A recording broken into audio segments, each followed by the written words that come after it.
Even though I walk through the valley of shadow of death, I'll fear no evil.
There's the ward.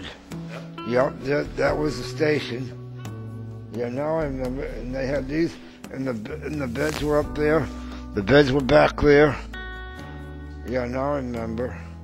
And there's another part. Oh yes, I know this very well. And that was the back door out there, and they had an office back there. And this is where the attendants used to stay. That is the attendant station. I'm not a real expert in that field. My understanding is the Laconia State School opened in the early 20th century. I don't know a specific time frame or a specific year. It was probably the early 20th century.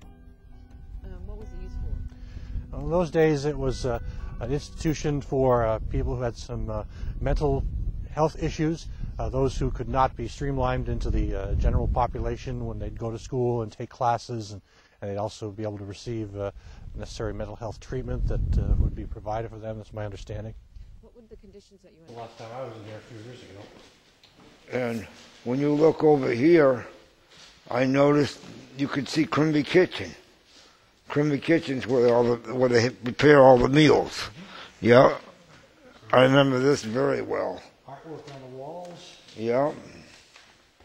And these used to be the bed stations. And when everybody had their own station, where they used to put all their, belongings there.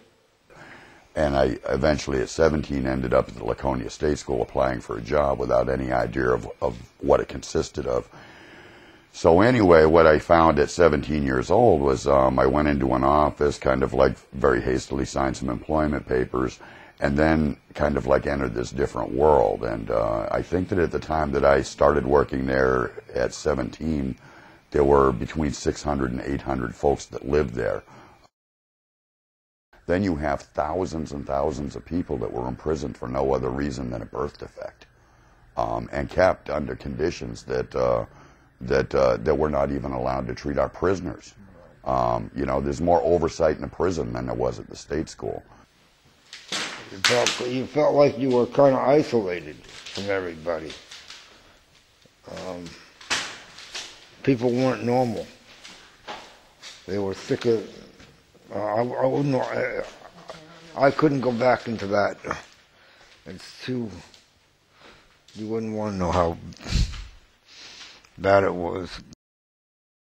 I clearly remember my first day on the job. I was sent to the infirmary, and that was essentially the hospital where people who were really ill were going to die, or people who were very physically compromised. Excuse me. And as I walked into work, there were two staff on, and when I showed up, they handed me a big armload of cloth diapers and a big handful of heavy metal safety pins, and they said, just change everybody on this side, we'll be back in an hour. So there I was with like no training, an armful of cloth diapers, and as they split, they had these like big steel like cribs that looked more like cages. And my job was to change this person who had soiled himself. So I managed to get the diaper off. Now, I hadn't received even the barest of information, like even to breathe through my mouth. So I'm kind of like gagging and retching. And I managed to pull the person towards me and, you know, kind of like I cleaned them up with a washcloth and stuff. And I got a dry diaper under there. I was doing the best I could at 17 years old with no training.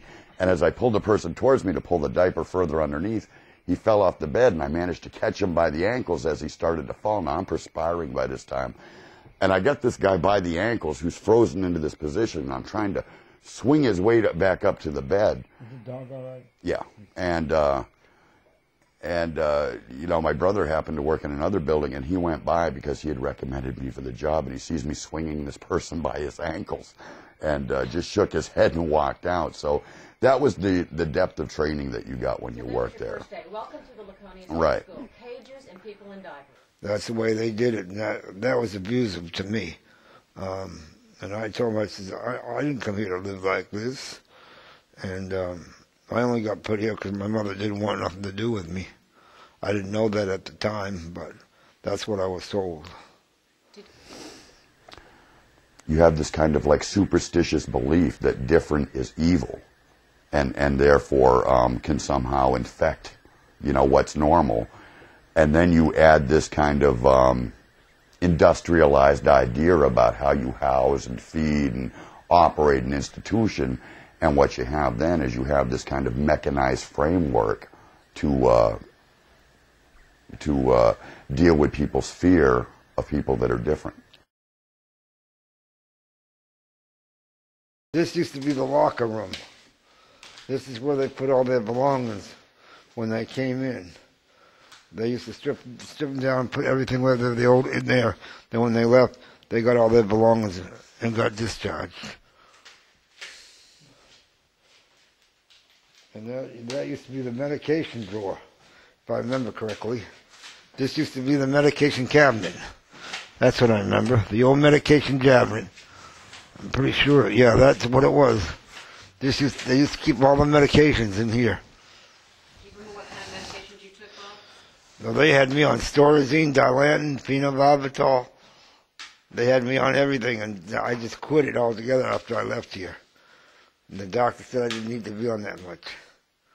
So I just quitted it out, and that was their daytime existence.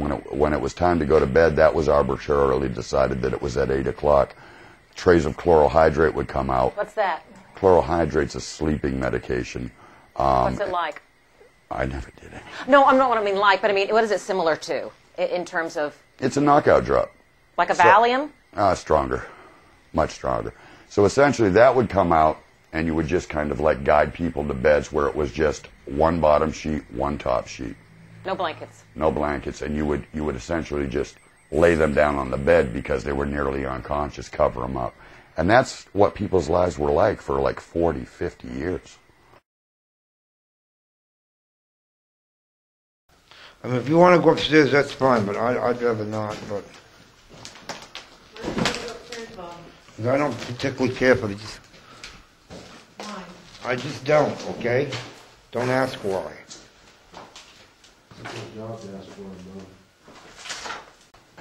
You may remember this. One of the things that people that lived in Baker were very terrified of was being pushed down the stairs, the concrete stairs that separated 1 and 2.